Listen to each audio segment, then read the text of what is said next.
Assalamualaikum warahmatullahi wabarakatuh. Halo semuanya, perkenalkan kami dari kelompok 1. Anggota kelompok kami terdiri dari 4 orang.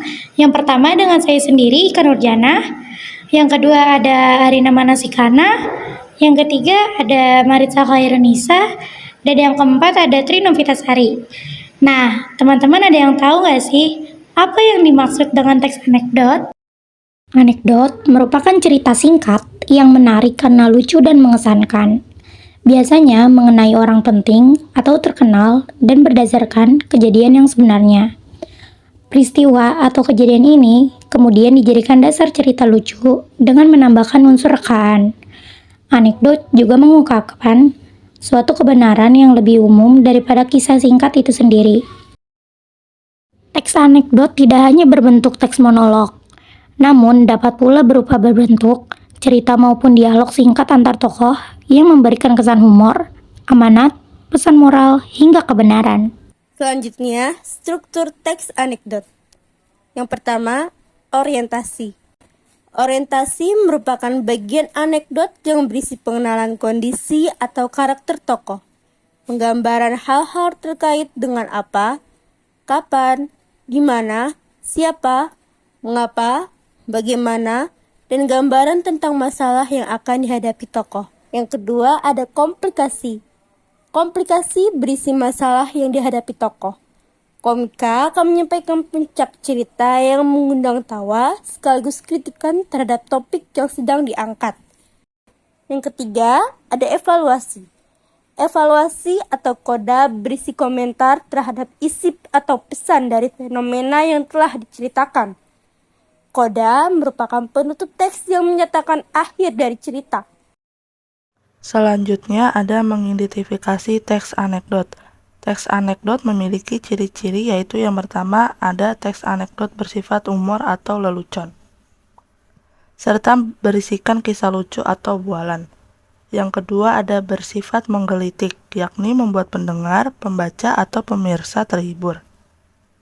Yang ketiga ada bersifat menyindir mengenai orang penting dan memiliki tujuan tertentu. Yang keempat atau yang terakhir ada kisah cerita yang disajikan hampir menyerupai dongeng. Contoh teks anekdot, pemulung yang buta huruf. Abstraksi, pada sore hari di sebuah kompleks perumahan yang kelihatan mewah terjadi perdebatan antara ibu RT dan pemulung. Masalah yang mereka debatkan yaitu hal remeh, tentang tulisan yang banyak ditempel papan dengan tulisan pemulung dilarang masuk. Namun, masih ada saja pemulung yang tidak menaati peraturan tersebut. Selanjutnya orientasi. Ibu RT, Pak sedang cari apa di tempat sampah? Pemulung, sudah tentu cari barang bekas atau botol plastik yang dapat didaur ulang, Bu. Krisis. Ibu RT, maaf ya, Bapak bisa baca tulisan yang ada di depan pintu gerbang perumahan ini? Pemulung, bagaimana tulisannya?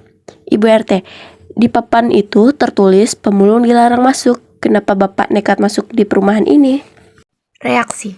Pemulung, bagaimana? Ini bagaimana sih? Kalau saya bisa baca tulisan yang di papan itu, tentu saya tidak akan jadi pemulung, Bu. Lalu ada koda. Ibu RT pun kemudian terdiam membisu.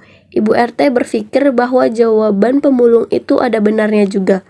Ternyata pemulung tadi buta huruf. Jelas dia tidak bisa baca papan larangan. Selanjutnya ada kaidah.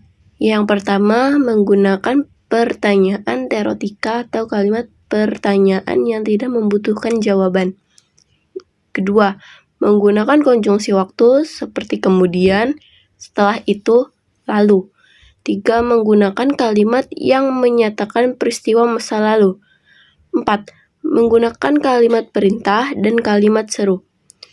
5. Menggunakan majas untuk menyindir atau mengkritik secara halus maupun kasar. 6.